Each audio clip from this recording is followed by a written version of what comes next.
Hey everyone, and welcome to this explainer. Today, we're going to tackle a concept that is highly testable, but honestly, it's frequently misunderstood. We're talking about exactly how business transactions change your key ratios. Specifically, we're diving into the less than 1, equal to 1, and greater than 1 rule. So let's start with a scenario to really hook our brains into this problem. Think about this for a second. Does paying off a liability always improve your liquidity? Now, your gut instinct probably shouts, well, yeah, of course it does. Less debt obviously means a healthier company, right? But here's the catch. In the world of accounting ratios, trusting your gut can actually lead you straight to the wrong answer on exam day. If you've ever found yourself staring completely blank at a textbook, trying to brutally memorize one of those massive tables of if this goes up, then that goes down rules, you can stop right now, seriously. We are going to build your intuition instead so you never have to memorize that stuff again. Okay, let's dive into this. To really wrap our heads around this, we need a specific test scenario. And the one we've got is a total classic. We're going to look at what happens when a company pays a current liability using its current or quick assets. Now, picture the actual journal entry for a second. You decrease cash, which is a current asset, and you decrease accounts payable, which is a current liability. So what you're doing is reducing both the numerator and the denominator of your liquidity ratio by the exact same dollar amount. And listen, that exact same amount part, that is absolutely crucial. That's the key to unlocking everything we are about to discuss. So, the big question is, how do we predict what happens to the ratio without just failing our memory under pressure? Well, the secret shortcut here is something called the proportional effect. The absolute golden rule you need to take away from this explainer is this: an equal dollar change to two different numbers does not affect them equally. Instead of asking yourself, did the numbers go up or down, what you really need to ask is, did this equal change have a proportionally greater impact on the top number or the bottom number? Understanding which side basically takes the bigger hit is literally the only thing you need to solve these problems perfectly every single time. All right, let's apply this to our first scenario. Imagine a company that's, well, struggling a bit. Their current ratio is strictly less than 1.0. So what does that actually mean in plain English? It means their current liabilities are larger than their current assets. Put simply, the numerator on top is smaller than the denominator on the bottom. Our source material gives us a really great rule for this situation. It says a transaction that causes equal changes has a proportionately greater effect on the numerator. Now, why is this? Well, think about it. If the ratio is below 1, the numerator is already the smaller number, right? So if you subtract the exact same dollar amount from a small number and a big number, that subtraction hurts the small number way more. It takes a much larger percentage chunk right out of it. And because the numerator takes that heavier hit, it actually pulls the entire ratio in the exact same direction as the transaction. We decrease the accounts, so the ratio itself decreases. Let's look at this simple, undeniable math here to prove it. Over on the left, let's say our starting ratio is 3/4. $3 of assets, $4 of liabilities. That gives you a ratio of 0.75, which is clearly less than 1. Okay, now we pay off $1 of debt. We subtract 1 from the top and 1 from the bottom.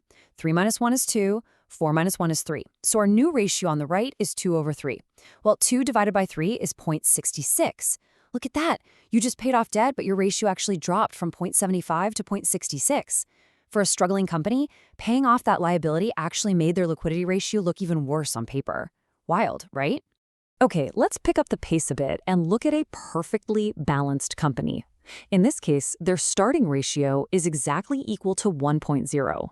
Their current assets match their current liabilities down to the very last penny.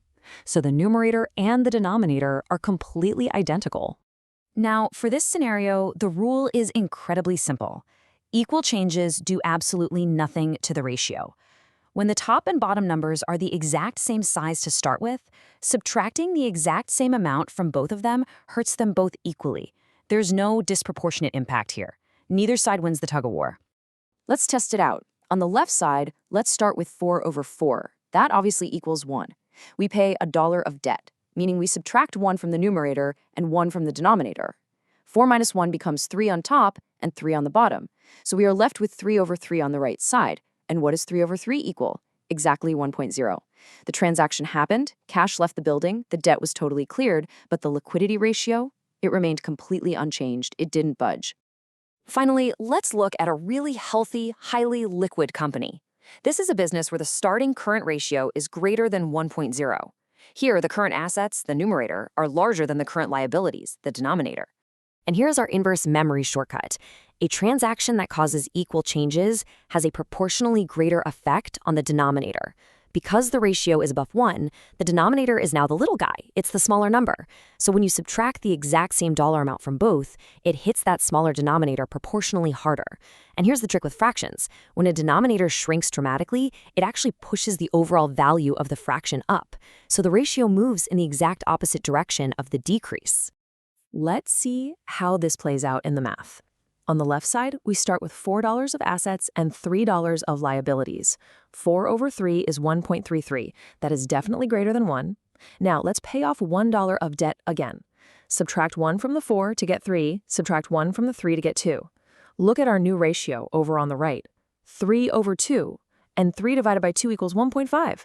We started at 1.33. We paid down debt, and our ratio actually increased to 1.5. So for a liquid firm, paying down that liability actually boosted their ratio, making them look even more liquid. So here it is, your ultimate exam cheat sheet. But notice what we've actually done today. We didn't just sit here and read this table, we proved it. We focused today on the equal decrease column, which is paying off a liability. Less than 1, the ratio decreases. Equal to 1, no effect. Greater than 1, the ratio increases. And hey, if you ever face an equal increase scenario on a test, like say buying inventory on credit, the logic just completely flips. By deeply understanding this proportional impact, you really don't need to memorize this table. If you are sitting in a testing center and draw a total blank, you can literally just write down 4 over 3 minus 1 over 1 on your scratch paper and prove the rule to yourself in like 10 seconds. That is the true power of understanding over rote memorization. So the absolutely crucial point is this. We started out this whole explainer thinking that paying debt always makes a company look better.